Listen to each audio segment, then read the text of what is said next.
Então, queridos, por gentileza, pegue sua Bíblia, por favor. Vamos dar início ao nosso estudo. Estamos com um tempo hábil. Eu quero que os senhores e senhoras abram as vossas Bíblias no livro de Juízes, capítulo de número 2, versículo de número 7 ao versículo de número 10. Cadê o Jefferson? Se botar um pouquinho, Jefferson, de médio, será que vai dar microfonia? Ou um pouco mais de agudo? Acho que está bem grave. Só se eu não vou dar microfonia. Bendito Deus. Livro de Juízes, capítulo de número 2, versículo de número 7 ao versículo de número 10. Os líderes de departamento estão aí, queridos? Estão todos os líderes? Pré-adolescentes? Ok. Livro de Juízes, capítulo de número 2. Alguém tem notícia da irmã Karina, a líder do departamento infantil? Ela já está lá embaixo? Ok. Missionária que ela tinha que ser apresentado hoje, né? Ela e o pastor Ronaldo.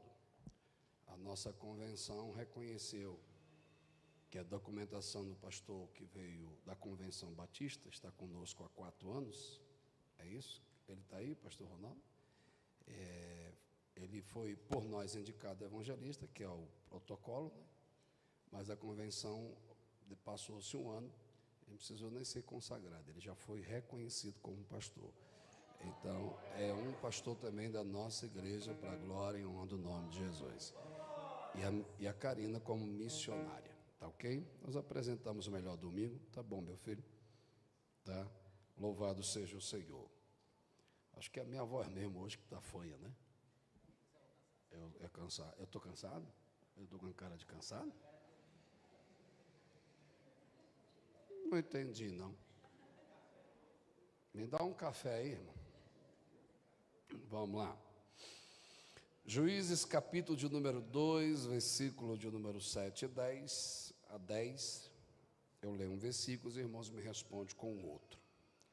Diz assim: E se viu o povo do Senhor todos os dias de Josué e todos os dias dos anciões, que prolongaram os seus dias depois de Josué, e viram toda aquela grande obra do Senhor, a qual ele fizera a Israel. Versículo de número 8, a igreja.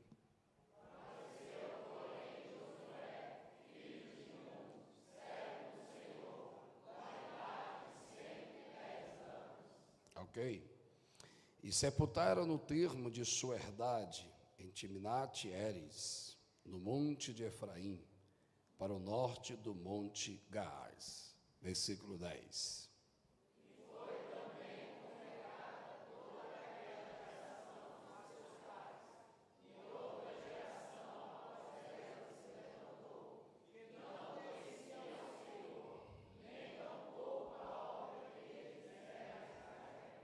Amém. Pode sentar, queridos. Hoje somos impulsionados por Deus a trazer um ensinamento sobre a reforma. Ok? Eu vou tentar usar o Canva,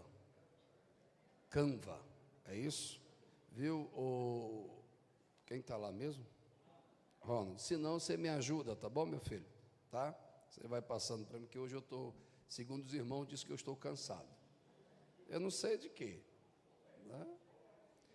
Né? Segundo, eu estava em Mato Grosso do Sul. Terça já estava em Manaus. E hoje eu já estou aqui. Aí eu fui esposo hoje, né? Que mulher igual poupança. Você só saca se depositar, né? Brinquei com os meninos, mas eu não tomei creatina, então tomei fraco hoje. Né? Você consegue aí, né, meu filho? Né? Beleza. Queridos, o texto que lemos, por muitos anos, por ser pastor, não por ser pastor em si, mas por ser cristão, o cristão bíblico protestante, é um texto que é do Velho Testamento, ainda na construção de Israel como nação, ainda na dispensação da liderança dos patriarcas, dos juízes. Me chama muita atenção e todos os anos esse texto cobra do meu coração que eu venha viver e exercer a missão que Deus tem me dado. Um pastor de uma igreja, um pregador, um presbítero, um ancião, são nomes bíblicos para aqueles que exercem a liderança, que vão administrar o corpo de Cristo, a igreja.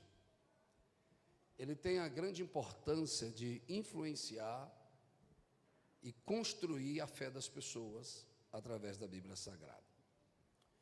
Quando Deus se apresenta a Moisés, ele diz bem claro: eu sou o Deus de Abraão, Isaque e Jacó. Ou seja, Abraão recebeu de Deus a fé, a revelação. Abraão passa para Isaque, e Isaque passa Jacó. São 3 gerações. E Jacó passaria para os seus 12 filhos e filhas. Então, para o judeu e para a visão bíblica, a fé, ela é uma herança. A fé é o quê, irmãos?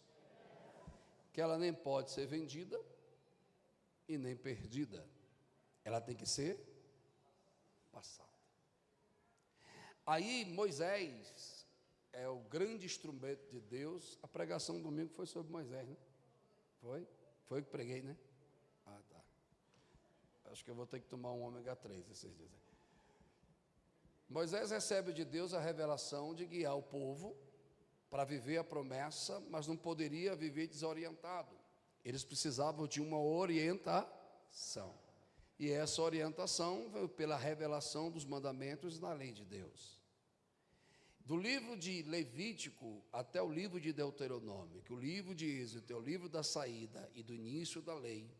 O livro de Levítico, o pastor Tesso entende mais do que eu, é o livro de santidade do sacerdócio. O livro de Números já é a aplicação desse sacerdócio em ensinar a lei. E o livro de Deuteronômio já é o capítulo de renovação daquele que foi ensinado.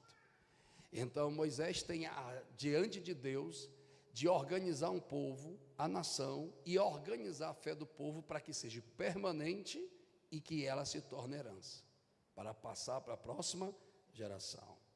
Pergunta, eu espero resposta daqueles que amam as Escrituras e que congregam aqui para a glória de Deus. Eu acho que os irmãos reconhecem que esta é uma igreja bíblica, que ama a palavra. Abraão falhou em passar a sua fé para Isaque? Não. Então ele passou para o seu filho a herança da fé, sim ou não? Sim. Isaque recebeu esta herança, ele falhou em passar para Jacó? Jacó viveu esta fé. Jacó passou para os seus 12 filhos? Sim. E Moisés tinha que passar para a nação. Mas a Bíblia nos diz que Moisés, como todo grande líder, tem que formar alguém. E no Velho Testamento, geração é nação, tempo histórico, ou povo que nasce em um tempo. E era dito que uma geração era quem nascesse entre 120 anos. Só era considerado uma nova geração depois de 120 anos. Depois do tempo, os homens viviam 900, 700, 600, mas a idade máxima que os personagens bíblicos viviam eram 120 anos. Moisés diz que quando vai chegando aos 70, o homem já está cansado. Eu com 44, é complicado. Segundo a visão antropológica, a geração hoje não é mais de 50 anos. A geração hoje é de 10 anos. Porque há uma precocidade fisiológica, hormonal, intelectual e de informação. Então, o desafio nosso, ele é muito forte. Porque na geração do Velho Testamento, você poderia ter um intervalo de missão de 120 anos. A gente tem um intervalo de 10 anos. Porque a criança com 6 anos, ele tem uma mentalidade. Já com 8, com 9 já é pré-adolescente, com 12, com 17. Tem gente que a gente conhece com 16 anos, quando a gente encontra ele com 18, a cabeça dele. Então, o que o senhor quer ensinar, pastor? A igreja protestante, a igreja cristã protestante, que tem a Bíblia como a confissão de fé e única regra de fé, ela tem que celebrar a reforma em um tempo de igreja de pós-modernidade. Como isso? Passando a herança que recebemos do cristianismo há 2000 anos atrás, do judaísmo há 5000 anos atrás, e do protestantismo há 500 anos atrás, e do protestantismo pentecostal há 110 anos atrás. Mas eu estou assustado, porque um texto tão antigo é tão atual, porque diz a Bíblia que Deus chama Josué e entrega a liderança de Israel para Josué. E a missão de Josué, Moisés, foi de formar e levar o povo. Acabei de dizer o que, irmãos? Formar e levar o povo até Canaã. Missão de Josué, conquistar Canaã e estabelecer o culto verdadeiro em Canaã. Mas qual foi a falha de Josué? Já até preguei aqui. Não preparou alguém para continuar gerando a herança da fé. Eu participei de um simpósio de liderança que o pastor dizia: um verdadeiro líder local ou de um departamento, ele sempre tem que investir em 3 pessoas específicas. Porque ele sempre tem que pensar que o trabalho dele só pode ter resultado em 3 anos. Um grande líder de um grande ministério, todos estão no culto, ele tem que pensar em 30 anos de liderança. Ele não pode pensar só agora. Porque a maior característica, olhe para cá, se concentre, é difícil. O maior desafio hoje é que a informação ela é imediata. Nós vivemos a geração da tela. Antigamente, 20 anos atrás, as pregações eram 1h40, 2 horas, e a gente comprava aqueles fitas VHS, botava como é o nome daquele aparelho? Olha. Videocassete, não é cacetada não. Aí colocava lá, e a gente não se incomodava de sentar 1h40 para ouvir os pregadores. Pastor Gesiel Gomes, pastor Takayama, né? Caio Fábio no seu auge. Ele falava 2h30. O grande pregador da PIB de Curitiba, o grande pastor reformado da Igreja Batista do Rio de Janeiro, o grande pregador por nome que estava no Brasil, Bernardo Johnson. Hoje não. Os vídeos de pregação se resumiram a reels de 40 segundos. E quem vai ser sincero comigo? Que você não consegue assistir um vídeo de pregação mais de 5 minutos. Nós vivemos assim hoje. Eu me incluo.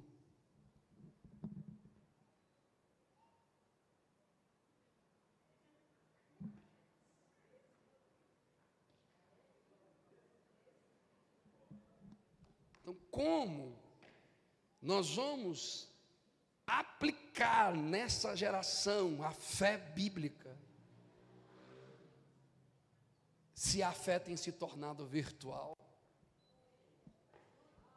e de tela? Hoje uma das estratégias mais fortes não é mais ler o texto, é ouvir o texto. Não é mais pegar um livro para ler, é ter o audiobook. Então, a igreja, na pós-modernidade, tem um grande desafio de celebrar a reforma, que a maioria de nós nem entendemos nem conhecemos porque não aprendemos. Então, se os senhores e as senhoras me permitirem, eu quero hoje compartilhar um pouco, é pouco, do conhecimento que eu tenho, mas que venha ser enxertado em seu coração, para que a gente não viva o que a geração pós-Josué viveu. Morreu Josué, você leu isso, sim ou não? Os obreiros dele, que eram os anciões, morreram. E a Bíblia nos diz que uma geração se levantou sem... Vamos, irmãos, entra para o culto. Sem conhecer a Deus. Então, vamos lá. Romanos, capítulo de número 1, versículo de número 16 e 17. Pode passar para frente, Ronald, para o próximo slide. É muito conteúdo, então eu vou sintetizar bem para a gente não passar da... Porque quarta-feira demais eu fui um pouco imprudente, passei muito tarde, não foi? Então vamos ver se a gente encerra 8h25. Vamos lá, Romanos capítulo 1, versículo de número 16, com a Bíblia aberta. Vamos lá, irmãos. Esse texto ele é repetido em 4 passagens. Vamos ver se os nossos pregadores e professores vão lembrar onde é.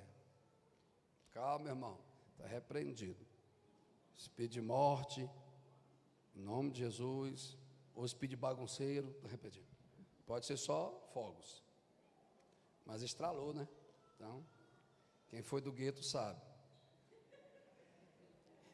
Eu não sei muita coisa, não. É bombinha, irmão. Nós estamos em São João. Eu tento pregar sério, mas vocês não deixam, gente. Eu vim até de terno hoje, eu estou todo de terno hoje. Qual é o texto mesmo? Vamos lá. Dá para voltar lá na Bíblia, Ronald? O bichinho é o cabo mais arrepiado. Não é num cartaz não, Ronald, é na Bíblia. Depois eu vou voltar de novo para o slide, tá? É para a Bíblia. Beleza. Depois eu vou pagar um hambúrguer para você. Vamos ler aí, querido. Não, Romanos, capítulo 1, versículo 16 e 17, Ronald. Isso, menino rápido. Vamos ler? 1, 2, 3.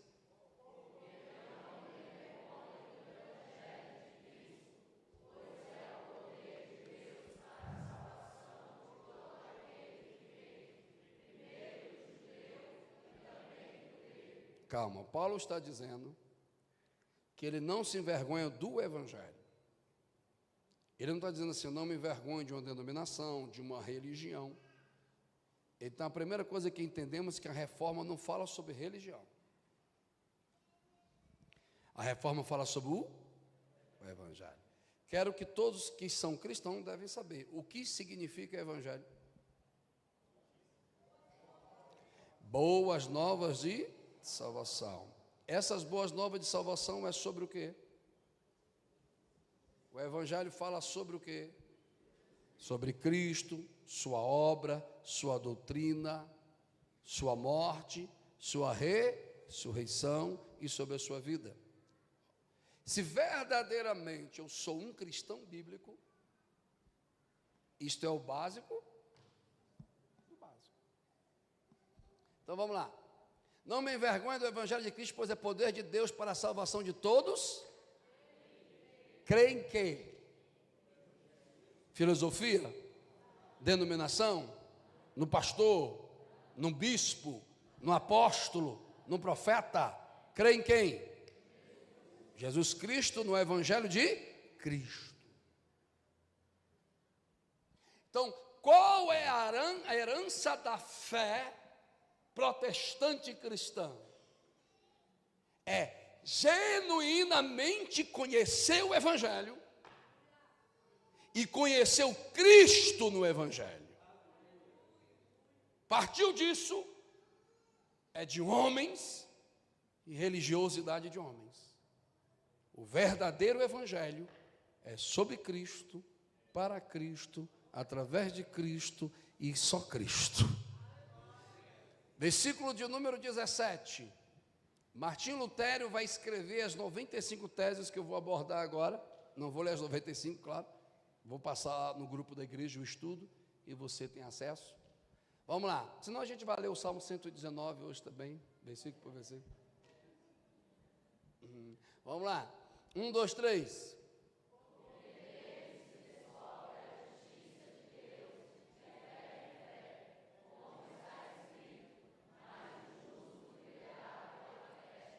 Porque nele se descobre a justiça de fé, hein? Se descobre aonde? Vamos, irmão, o Enem está chegando aí. O versículo 16 falou sobre o quê? Do Evangelho. Então ele está dizendo, Paulo, que no Evangelho se descobre a justiça de fé em fé. Aí, porque como está, mas o justo, ok. Então o justo não vai viver pela placa da Assembleia de Deus. O justo não vai viver pelas ideologias ou filosofias modernas e nem da religiosidade. O justo tem que viver pela fé que ele tem no... Vamos, irmãos, acorde no Evangelho. Ok. Então vamos lá. Aonde, isso aqui, mas está escrito, se está escrito, aonde está escrito? Calma. Paulo está fazendo desse versículo aonde? Vamos entender a pergunta. Quando Paulo escreve a carta aos Romanos, o Evangelho ainda não está completo. Então, aonde está essa expressão? Mas o justo viverá? Vamos ver se a minha mente está boa. Quem é bom de Bíblia? Abacuque, capítulo 2, versículo 4. Corre! Ainda não abriram? Abacuque, Abacuque, capítulo 2, versículo de número 4. Quem é bom?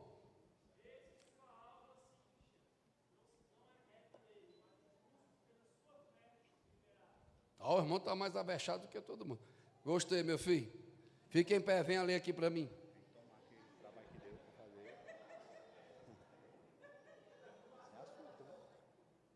Tu ainda está aí, macho? Vem na frente, lê o versículo.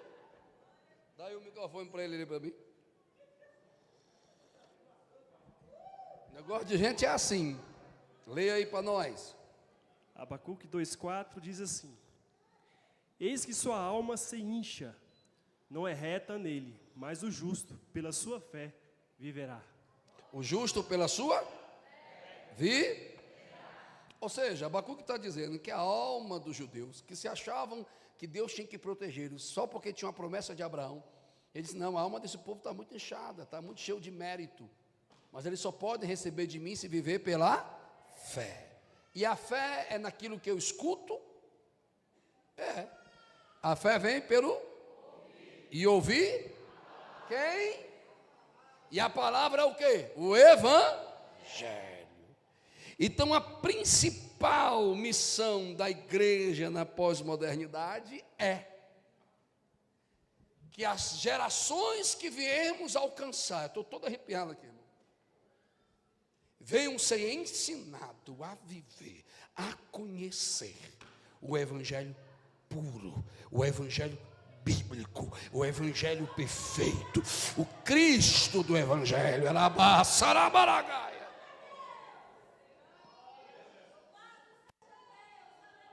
Porque se não despertar, irmão, em o nome de Jesus, que o espírito de reverência,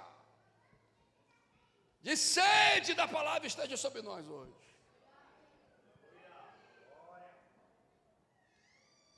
Porque se não despertarmos a necessidade de conhecer essa fé bíblica e do Evangelho, vamos ser ovelhas devoradas por lobos chamados falsos profetas, falsos mestres.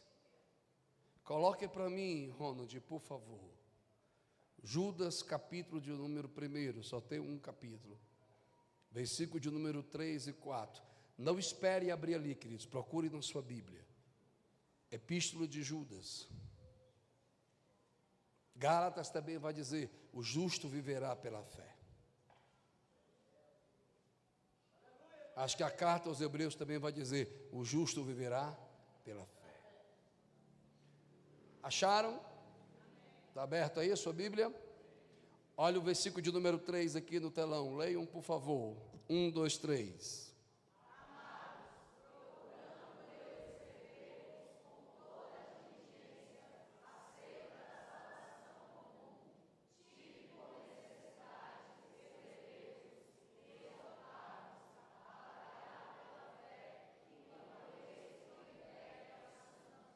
Judas, irmão do Senhor, irmão de Tiago, diz: eu estava estudando. Se eu estiver errado a interpretação, os senhores e as senhoras têm a liberdade de me corrigir. Eu estava estudando para ensinar sobre salvação, que é uma disciplina que nós chamamos na parte teológica soteriologia, doutrina da salvação. Mas eu vou ter que ser um apologético, eu vou ter que escrever algo sobre a defesa da fé. Não é isso? E ele diz: e eu preciso escrever sobre isso para vos convidar a batalhar pelo quê? Pelo carro, pela casa, é isso? Pelo quê que está contando? Porque se o justo vai viver pela fé, e a fé dele foi roubada, e a fé dele foi contaminada, e a fé dele foi deformada, como é que ele vai vencer? Então quem tem que lutar para você aprender, não é o pastor, é você. A salvação, ela é o quê? E por que tua Bíblia está fechada? Porque algumas casas a Bíblia ainda está com poeira. Por que algumas casas a Bíblia está aberta no Salmo 91, que ele pensa que vai ser protegido porque o Salmo 91 está aberto? Por que algumas casas ainda têm as caixinhas de promessa dos versículos? Não, desligue a tela, abre a Bíblia.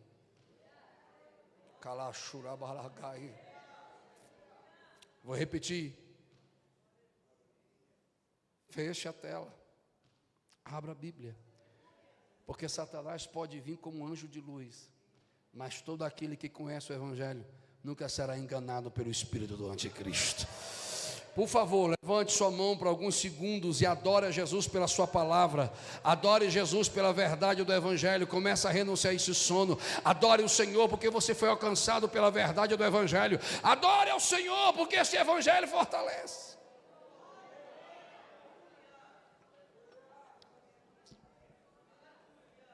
Esse é maigo. A irmã Simar foi muito feliz naquilo que ela descreveu. Versículo de número 4, coloque para mim. Olha a necessidade que temos na pós-modernidade. Há uma batalha. Essa batalha é contra quem? Leiam, por favor. 1, 2, 3.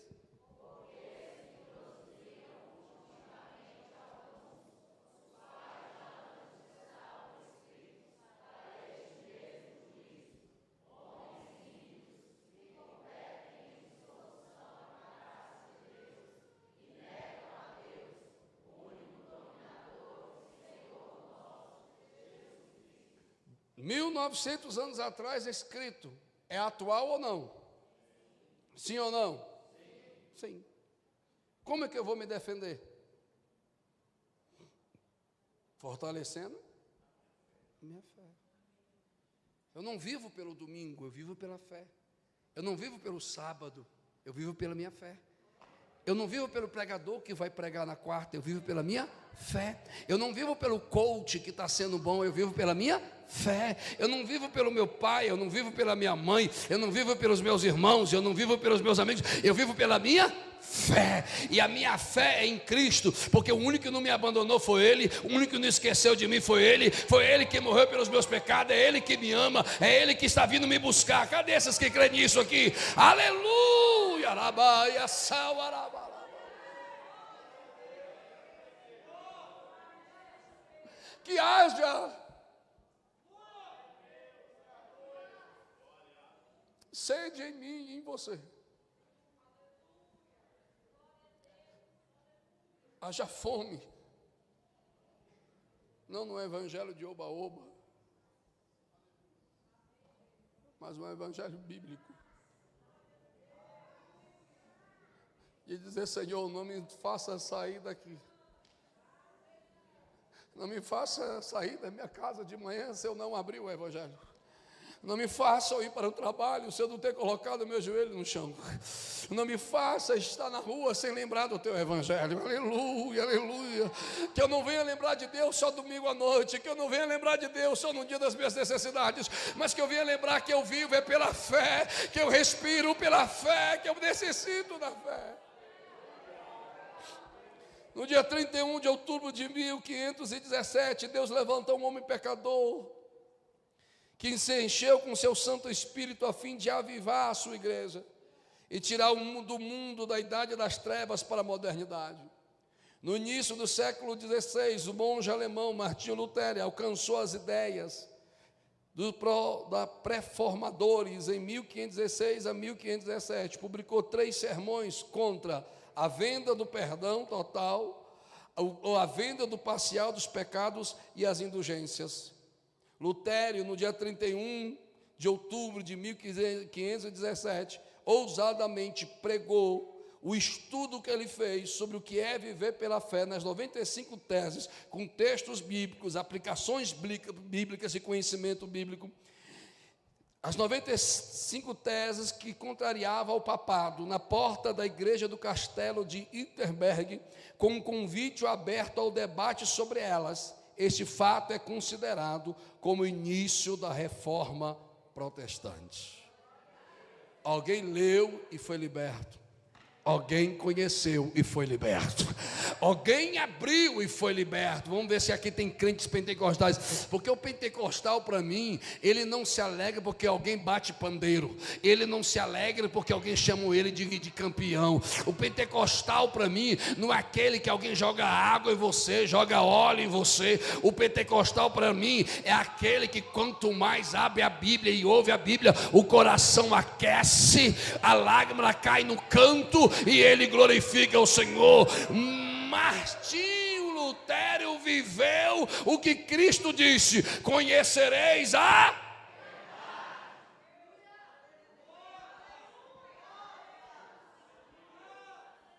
Ninguém pode parar um homem e uma mulher que tem conhecimento.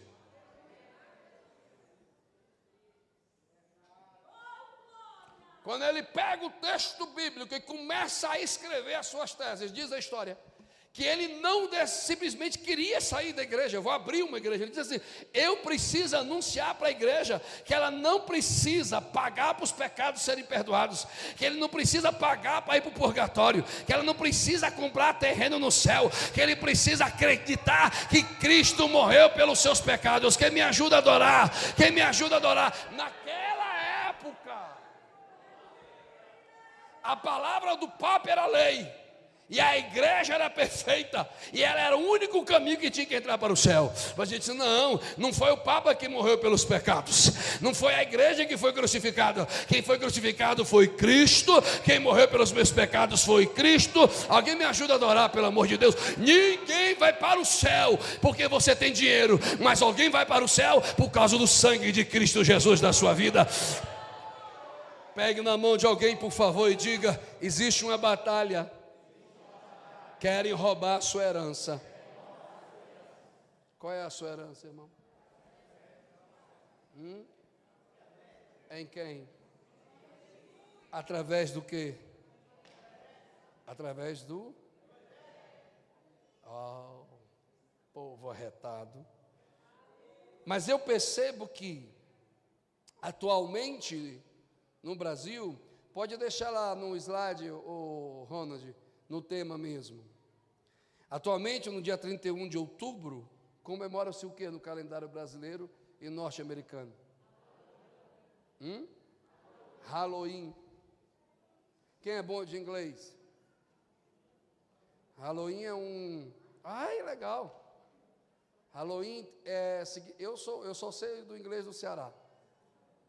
Halloween é de origem do inglês britânico, não é isso? Que significa o quê? Celebração às bruxas? Ou Dia dos Mortos e da... Não. Tem um calendário de festividade mexicano que é o Dia dos Mortos.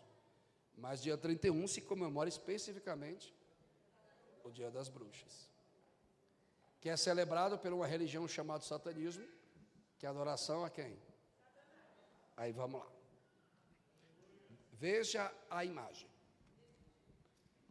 Veja a imagem.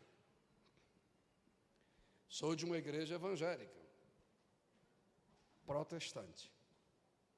Tenho a minha Bíblia. Aí eu me visto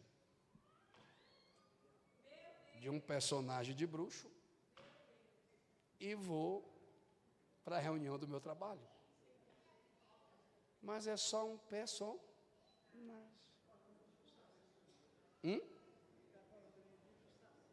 Guia de vários personagens espirituais, né? Alguém entendeu o que eu estou dizendo?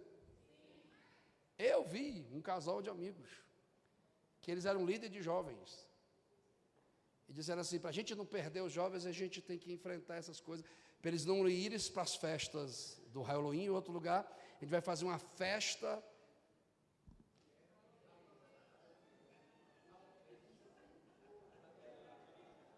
Irmão, está tendo em igreja brasileira, festa de São João,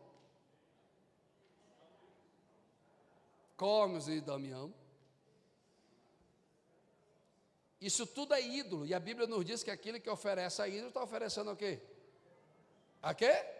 É a Bíblia que diz, o quê? Demônios. Posso continuar, irmãos? Está tendo um irmão, líder de jovens, um vestido de um personagem de terror de um filme que tinha uma garra. Não, Wolverine é herói.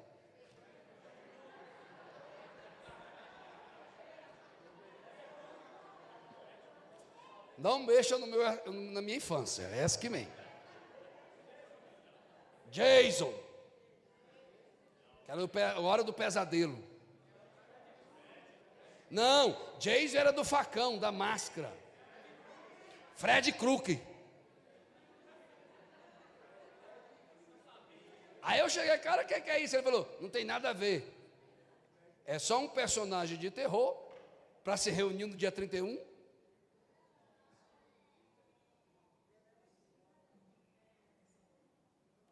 Lá em Judas diz que eles vão surgir no nosso meio para perverter a graça. Eu amo aquele hino antigo, não tem nada a ver, isto é normal. Pensa,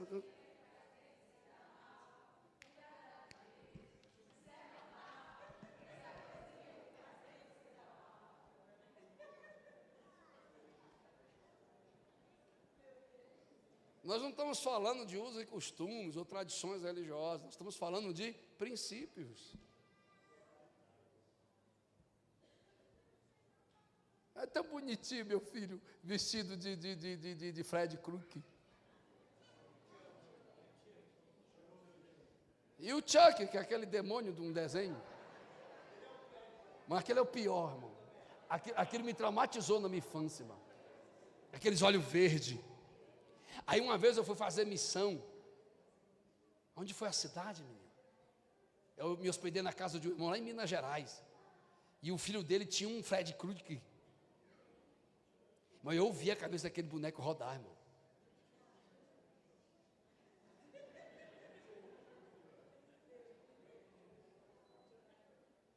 Eu estou brincando, para a gente poder quebrar um pouco o clima. Não dá para viver pela cultura pós-moderna e viver pelo Evangelho. A gente é para ser excluído mesmo. Alguém está me ouvindo? É para ser excluído do forró, é para ser excluído do risca-faca, é para ser excluído das quadrilhas, é para ser excluído da festa de São João, é para ser excluído do quentão, é para ser excluído de um bocado é para ser excluído porque você não é daqui. O Evangelho não veio para você ser rei na terra. Ele te chamou para ser príncipe no céu. É que alguém está me ouvindo? Sede santo, porque aquele que vos chamou é.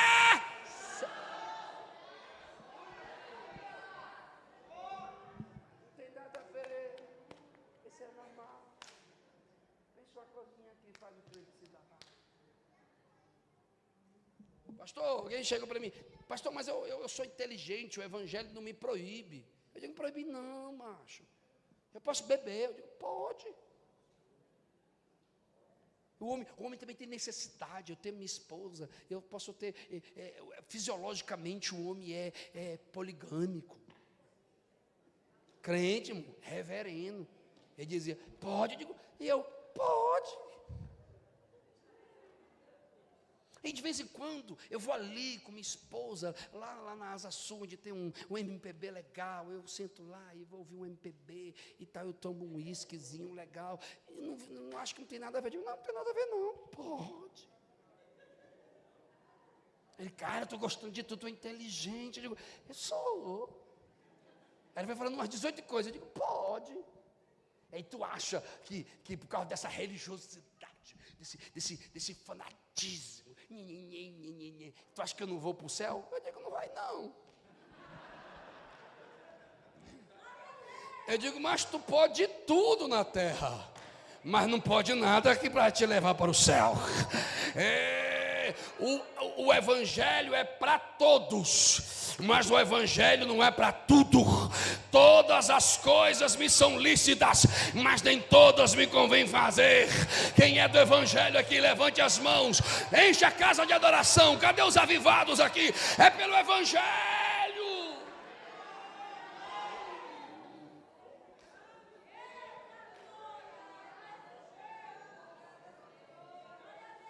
Dói assumir postura de responsabilidade, eu não sei para quem é. Dói reconhecer as suas falhas. Dói dizer para os outros, não, eu estou aqui porque eu errei, eu estou reconhecendo. Mas eu quero lhe dizer no nome de Jesus que vale a pena. Se o teu olho te escandalizar e ele te leva para o inferno, é melhor tu arrancar o teu olho e ir com olho para o céu do que todo o teu corpo ir para o inferno. Se a tua mão direita te escandaliza e te leva para o inferno, é melhor cortá-la do que ir com todo o corpo. É melhor entrar no céu sem uma mão do que com todo o corpo ir para o inferno. Se está renunciando, se está largando, eu quero dizer no nome de Jesus, vai valer a pena. Você vai viver o melhor. Deus vai recompensar.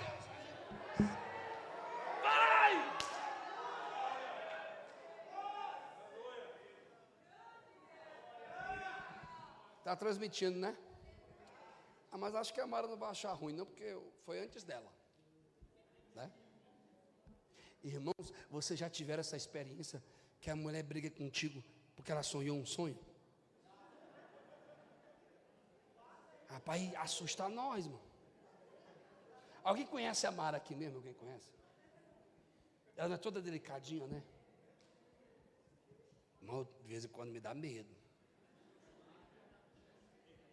Eu estou tomando café, comendo cuscuz. Eu gosto muito de cuscuz com ovo de manhã. Aleluia. Nunca mais comi um ovo. Aí ela sentou, olhou para mim. Eu disse, bom dia, amor. Ela, Eu, hein? Aí ela pega e faz assim com o cabelo. Aí voltou. Quer café? Eu digo, quero, amor. Ela, toma. Eu digo, oi. Aí chegou e me deu um tapa no ombro. Pá! Você vigia.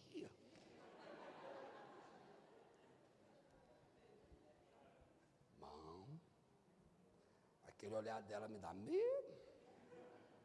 Quem já conviveu com aquele olhar que ela levanta assim a crista assim? Alguém sabe o que eu estou falando?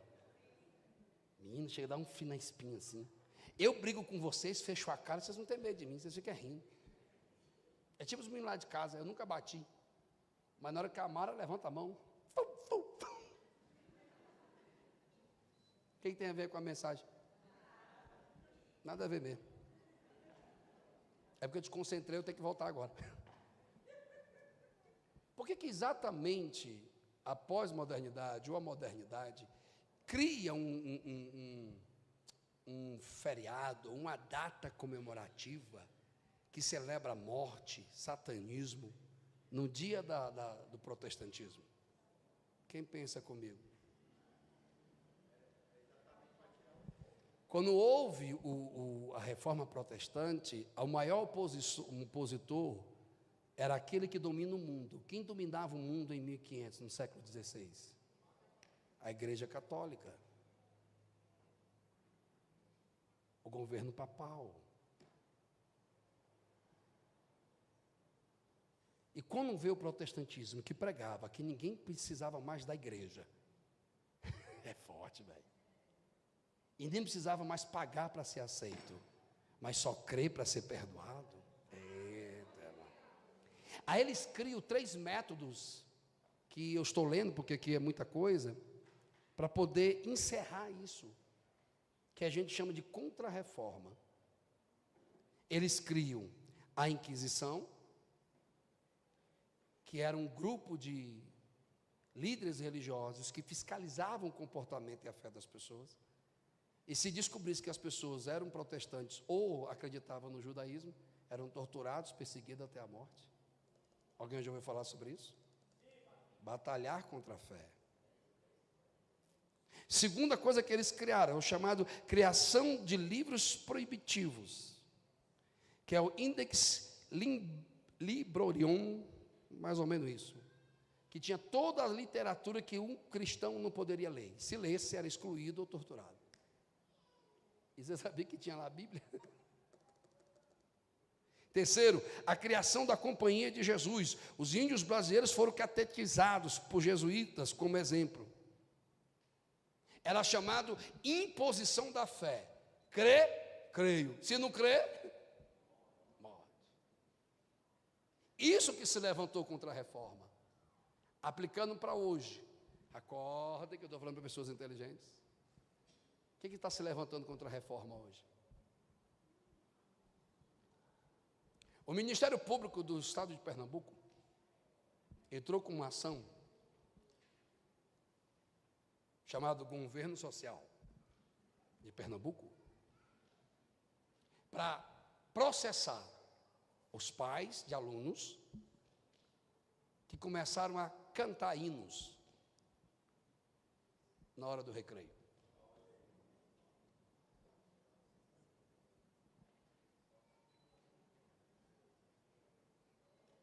Ah, não tem nada a ver política com a fé.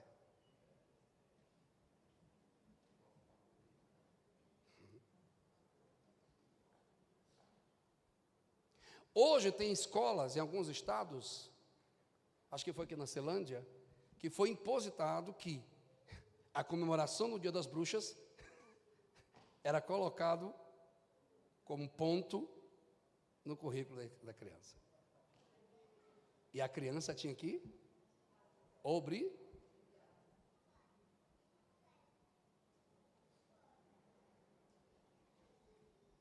Olha o silêncio.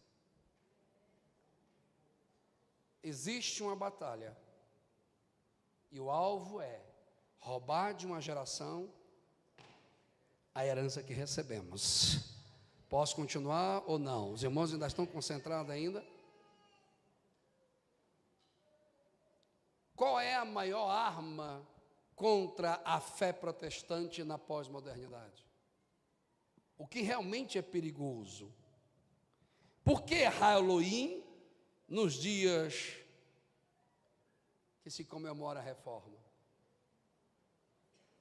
Eu estou perguntando aos irmãos. Pensa comigo. Por quê? Aí a criança que é filha de cristão protestante, o pai tinha que fazer o que amanhã? Filho, senta aqui na minha mesa, deixa eu abrir o evangelho contigo. Hoje aconteceu isso.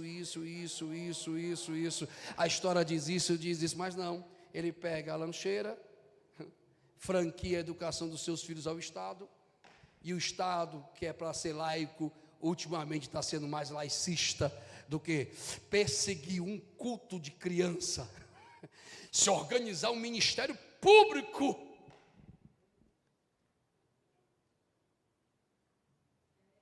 É mais perigoso para o STF uma irmã com a Bíblia na mão na esplanada do que o traficante Marcola, que eu não sei, o traficante do rap que foi liberado. Mas eu entendo que uma criança de 10 anos que tem a fé pura no coração, ela é um instrumento na mão do valente, ela é uma flecha na mão do valente. Uma casa que no domingo se levanta para vir para a escola bíblica dominical é uma casa cheia da promessa. Um crente que tem que lê a Bíblia uma vez por ano é um crente que é algo que vai atravessar gerações. Mas aí tu vê uma criança dançando um funk, é uma brincadeira. Aí vê a criança vendo animes que enaltece ideologias, é normal. Um parente meu foi na minha casa e perguntou: cadê os videogames, pastor? Cadê os tablets? Ele dizia assim: eu só contei, desde que eu cheguei aqui, 16 Bíblias espalhadas. Tem 4 perto da televisão, tem 2 perto do sofá, e bicicleta, e pipa. O que tu invoca na tua casa será aquilo que vai construir os teus filhos. Aquilo que você assiste na tua casa será a herança que tu vai dar aos teus filhos. Aquilo que tu canta na tua casa será a herança que você vai dar aos teus filhos. Aquilo que tu fala na tua casa: ei, Israel, diz o Senhor, pega, lê, escreve em tábuas, coloca nos umbrais da tua casa, coloca nas mesas da tua casa, coloca no leito da tua casa, porque uma geração que se tiver Bíblia não tem demônio, não tem contra-reforma, não tem Halloween, não tem TikTok, não tem YouTube. Eles vão ter que admitir, oh glória!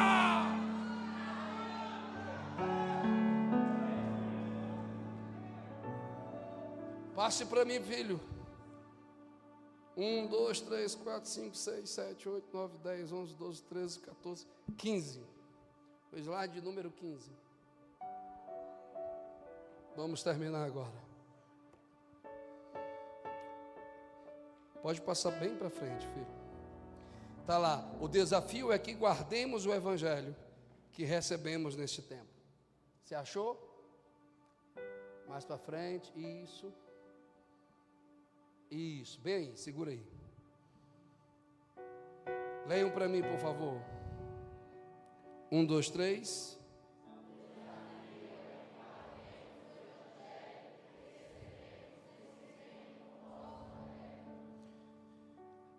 Abra as vossas Bíblias, por favor.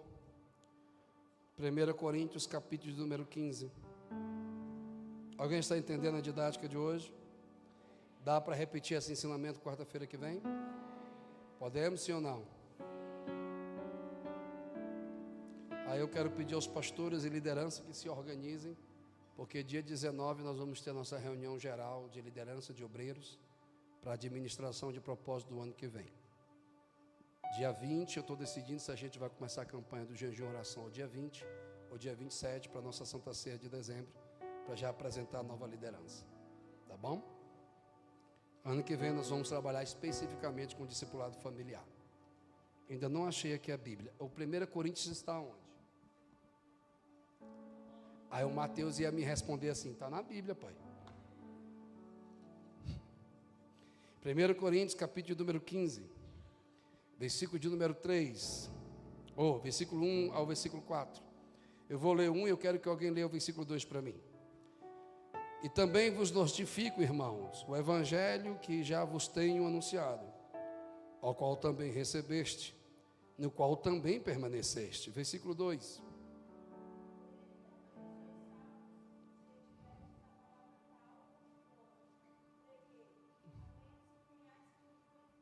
Irmão, isso é muito forte. Olha o versículo 2. Pelo qual também sois salvos. Pelo qual? Pelo evangelho. E se o retivertes, tal como vou-lo tenho anunciado. Agora, se você não reteu ele, olha o que diz a parte C. Se não é que... Como é que uma pessoa canta o evangelho no domingo e leva os filhos para uma festa de Halloween? Essa pessoa realmente conheceu o evangelho? Como é que a pessoa pega o cálice da Santa Ceia? Estão me ouvindo, irmãos? Estão me ouvindo? E vai para uma cavalgada tomar quentão? Como é que a pessoa come do pão da ceia e vai para um pagodinho, uma feijoadinha? Como é que pode? Como é que a pessoa está tomando uma ceia do Evangelho? Aí domingo a saia dela é até debaixo do joelho, toda comportada. Mas na segunda tem um leque que o seu só pode sair para fora. Não pode se curvar, senão as partes íntimas vão ser reveladas. Que evangelho transformador é esse? Não gostei, pastor. É o evangelho, irmão. A verdade sempre vai custar alguma coisa. Versículo de número 3. Porque primeiramente vos entreguei o que também recebi, que Cristo morreu pelos nossos. Então por que eu tenho que viver uma vida de pecado se Ele morreu pelos meus pecados? Segundo o quê? Versículo de número 4. E que foi sepultado e ressuscitou ao terceiro dia. Me perdoe por me emocionar. Porque a gente prega o evangelho desde os 17 anos. Eu me gasto, me deixo desgastar para pregar o evangelho. Aí eu estou há quase 10 anos com um Instagram que não passa de 80 mil pessoas.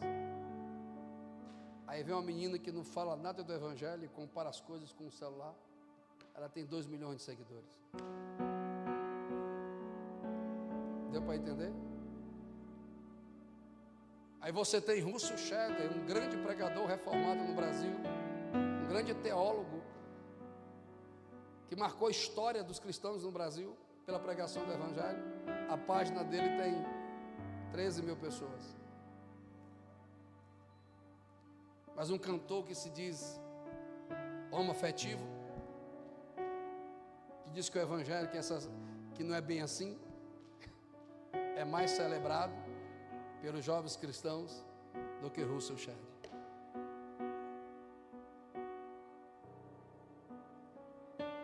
Aí você vê um pregador, acho que é David Leonardo, gosto muito dele como evangelista, mas como teólogo fala muita besteira. Enche estádios.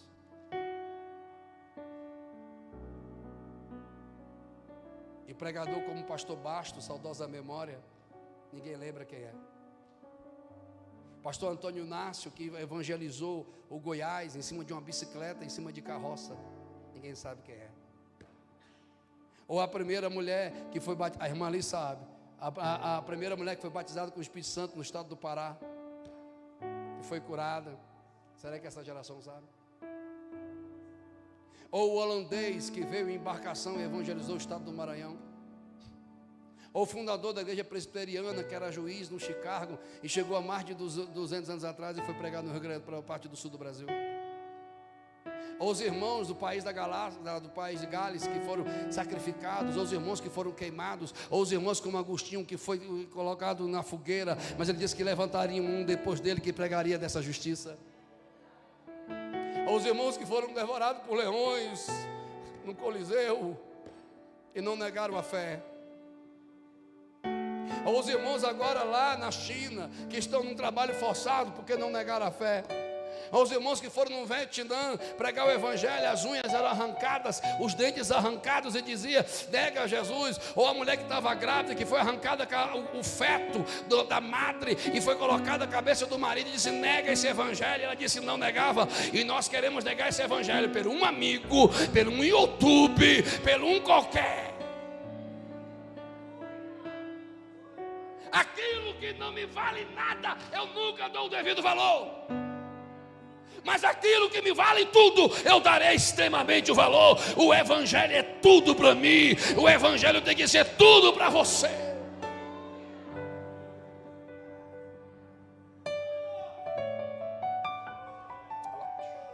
Todos em pé, meus filhos.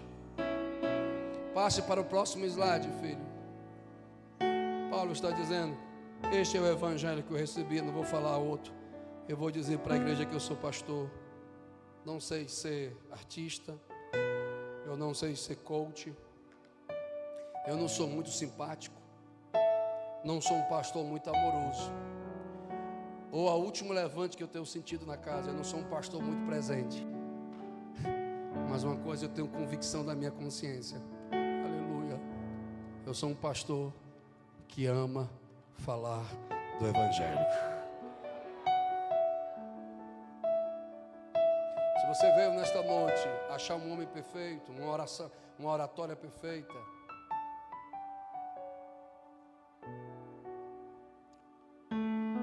mas se você veio buscar o evangelho perfeito, Jesus salva, Jesus cura, Jesus liberta, Jesus batiza com o Espírito Santo e Jesus leva para o céu. Esta é a herança. Os senhores podem ler essa última frase e já vamos orar para encerrar o nosso culto. Podemos? 1, 2, 3.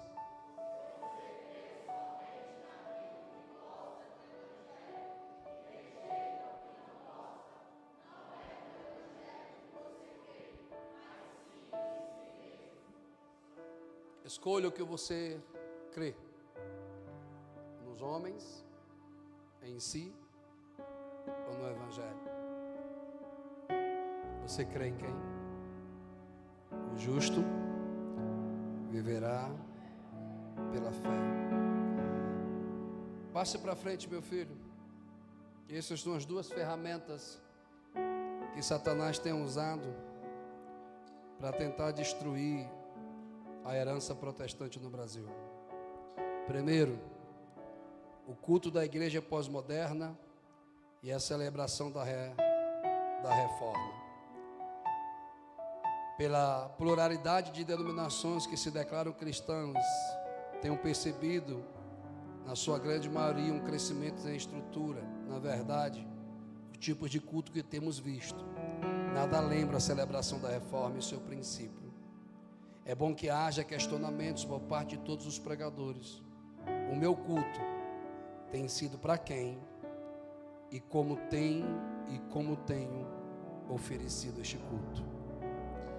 Tópico de número 2, passe para frente, filho. Eu quero que a igreja leia essa frase. Dá para ler? Dá? Um grande perigo que nós vivemos hoje contra a reforma é cultos deformados e não reformados. Vamos ler? 1, 2, 3.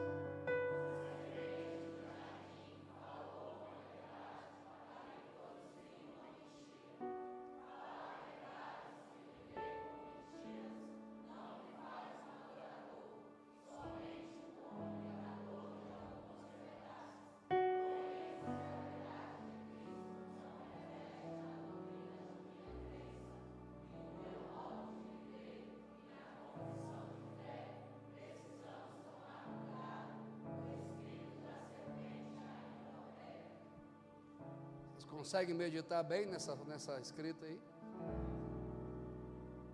Cultos deformados tem sido algo perigoso contra a herança da fé.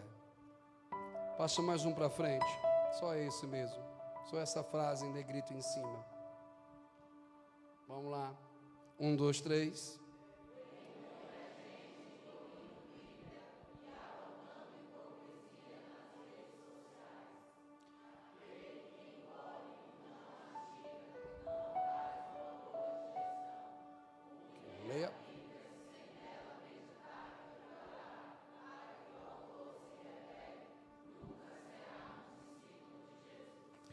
Eu não quero ser um hipócrita, eu quero ser um discípulo de Jesus. Quantos celebram Deus pela reforma? Quantos agradecem Jesus pela reforma? Cadê? Glória a Jesus. Douglas, faz essa oração, filho. Vem cá, vou começar a te usar. Nos abençoe. E quem quiser passar pelo corredor, passe. Queridos, hoje eu estou bem cansado, eu acho, eu admito. Acho que eu estou cansado hoje, né? Mas eu vou atender semana que vem, tá bom, queridos? Amém? Ore por nós, Douglas, eu dou as bênçãos apostólicas.